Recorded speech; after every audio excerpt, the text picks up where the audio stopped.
Alô, irmãos e irmãs, Pai seja com todos nós, nesse dia 20 de abril de 2021, o mês vai já se acabar, né? E o ano está pegando velocidade, daqui a pouco a gente chega no final do ano, né? Se Deus quiser. Esperamos que a gente se livre aí dessa peste, né? Que está graçando aí pelo mundo, principalmente aqui no nosso país, né? E vamos orar aí para as nossas autoridades, né? Para elas criarem responsabilidade, criarem juízo e começar a trabalhar, né? Para que a gente possa vencer essa peste, se for do desejo do Senhor nosso Deus, né? Pode ser que não seja, né? Amém, né? Graças a Deus. E vamos continuar aí, né, no caminho das virgens prudentes. São aquelas que ouvem a palavra e a põem em prática, né? Ontem nós paramos aqui no capítulo 10, né? E também no versículo 10 de Romanos. Vamos ler de novo aqui, ó. Visto que com o coração se crê para a justiça e com a boca se faz confissão para a salvação. Olha aí, ó, isso aí é a característica da Virgem Prudente, ó. Com a boca se faz confissão para a salvação, né? Com a boca se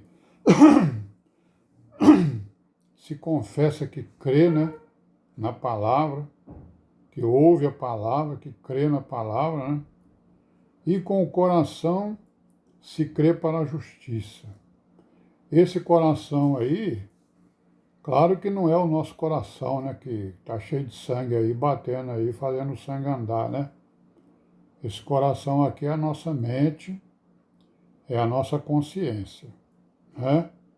Ou seja, é a nossa consciência que crê para a justiça. Ó, a boca confessa, o coração crê para a justiça. Então ele crê na palavra e crê para a justiça é o quê? Ele crê e executa. Crê e faz, né? Confessa, crê e faz. Essa é a característica da Virgem Prudente. Ela ouve, crê e executa a palavra. Certo? Então isso aqui está concordando com aquilo que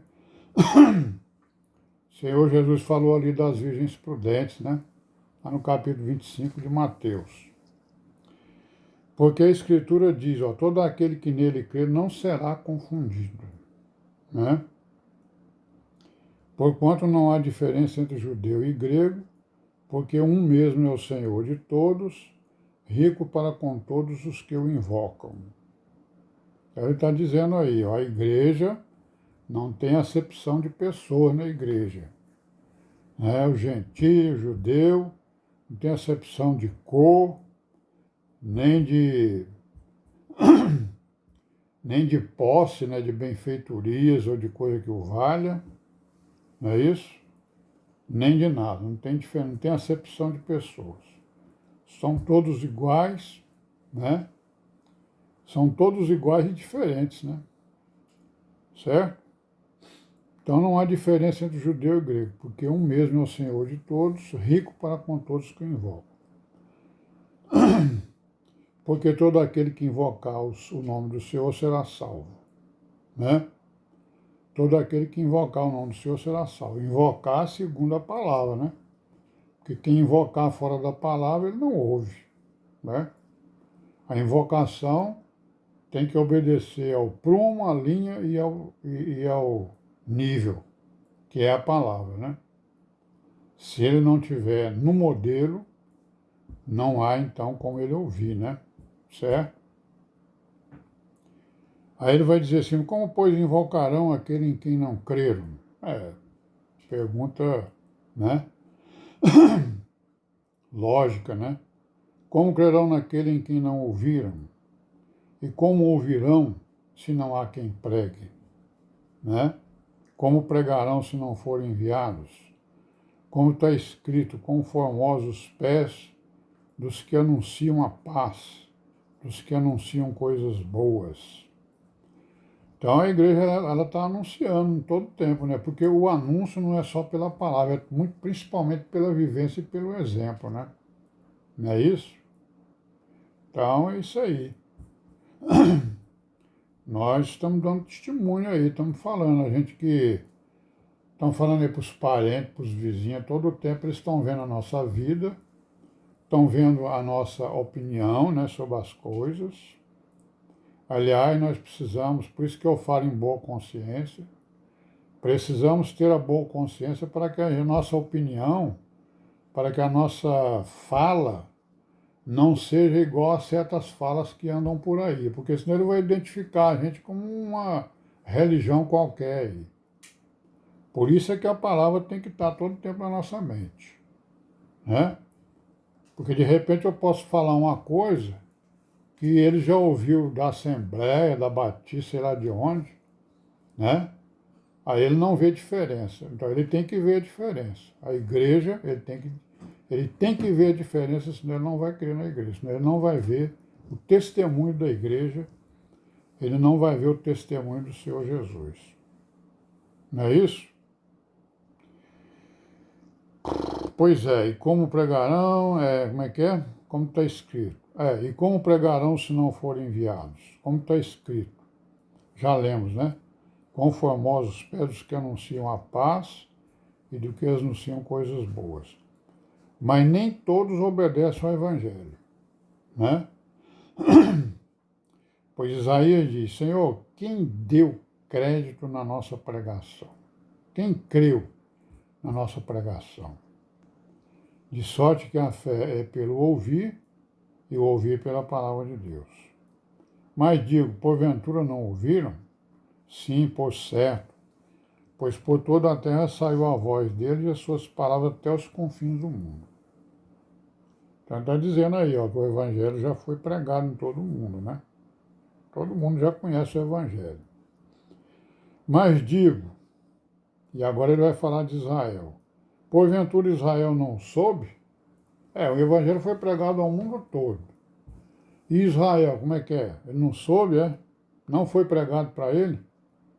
Primeiramente diz Moisés, ó, eu vos meterei em ciúmes com aqueles que não são povo, com gente insensata vos provocarei a ira. Olha aí, meus irmãos, viu? A palavra nos chama, né, nós gentios, de gente insensata, né? E por isso nós estamos provocando que os ciúmes da nação de Israel, né? Não é isso? É o que disse Moisés, né? E Paulo está repetindo aqui, né? Isaías ousadamente diz mais ainda, ó, fui achado pelos que não me buscavam, fui manifestado aos que por mim não perguntavam, né? Então os judeus esperavam e não acharam. Os gentios, né, não esperavam e acharam. Mas contra Israel diz o quê? Ó? Todo dia estendi as minhas mãos a um povo rebelde e contradizente. Todos os dias, todo ano, toda hora, né? Todo o tempo. Desde Abraão, né? Desde Abraão que o Senhor levantou profetas e mais profetas, né? Para corrigir, né? Para ensinar, para profetizar, para falar, né? Para consolar. Mas o povo de Israel não ouviu, né? Ouviu pouco. Ou só quem ouviu foram poucas pessoas. Só o remanescente de Israel que ouviu, né? Não é isso? Então vamos lá, no capítulo 11 ele diz mais o quê? Está falando de Israel. Digo, pois, porventura rejeitou Deus o seu povo? De modo nenhum, porque também eu sou israelita, da descendência de Abraão e da tribo de Benjamim. Deus não rejeitou o seu povo, que antes conheceu. Ou não sabeis o que a Escritura diz de Elias, como fala Deus contra Israel, dizendo: Senhor, mataram os teus profetas, derribaram os teus altares, e só eu fiquei. Buscam a minha alma? Mas que diz a resposta divina? Reservei para mim 7.000 varões, que não dobraram os joelhos diante de Baal. Né? Aqui, esses 7.000 varões é lá em Samaria, né? Então, lá em Samaria, o que estava acontecendo? Havia uma imposição lá, né, do reinado de Israel, que ninguém devia ir adorar em Jerusalém, era para adorar lá em Samaria. Então, tinha lá um ídolo lá, né? O bezerro, né? Era o bezerro que eles trouxeram lá do Egito. Não se esqueceram do bezerro. Não é isso? Vamos parar por aqui hoje. Até amanhã, se Deus quiser. Amanhã nós continuamos aqui nessa linha. Pai seja com todos nós e amém.